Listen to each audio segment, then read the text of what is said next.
We were fairly, aware of the sun safety messages growing up. So we always put zinc cream on, but we would kind of do like the T-zone, and just a little bit, maybe on the lips as well. It was more for the look than it was to cover every part of your skin.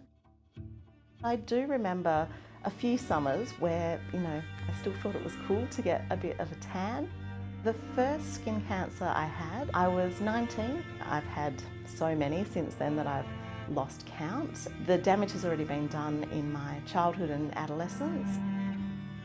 I've needed to have surgery pretty much every year or every other year. My face, my neck, my shoulders. As a 26-year-old having the first big surgery on my face, that did shock me. It was a tiny little spot and the surgical incision was massive. So I did have what I would now term mirror trauma.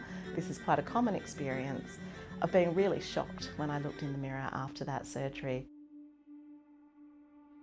So it's really clear when you kind of look at the map of the scars on me that it's not from lying out baking my whole body, it's from walking around, playing tennis, working on the farm.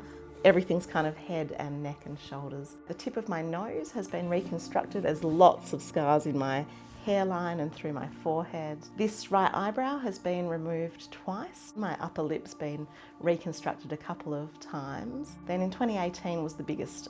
They took a wedge of tissue from my neck, removed the entire right cheek and flipped that wedge up to reform a cheek. I think that the actual extent of the surgery was quite shocking to some people. Certain friends were like, no, I don't want to come and visit you until, it settles down. Or I might take a selfie and send it to someone I'm close to and they'd be like, whoa, could you have warned me before you sent that to me? When a PhD scholarship was advertised, I had already been working in the cancer support space for quite a long time. I'd done a master's, and the one that was advertised was about the psychosocial education and support needs of people with head and neck cancer. It was in my first year of the PhD that I required that big cervicofacial flap surgery.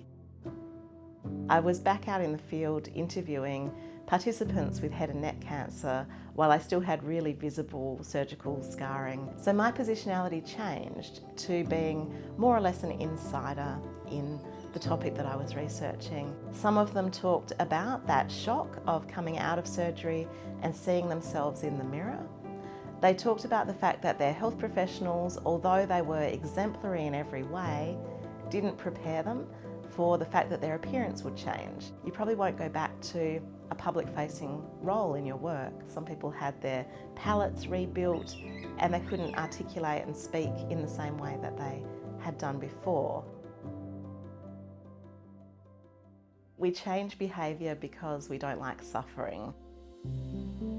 I think some of those images of my scars after surgery can be a really good reminder that there is suffering inherent in not being sun safe enough. I already had a kind of reflective approach to my life, but it's made me even more so. The values that I hold are really kind of about living from inside oneself, living true to oneself and being really authentic. I think that's what it's done for me, has deepened my relationship to myself and to other people and deepened my compassion for other people's suffering too.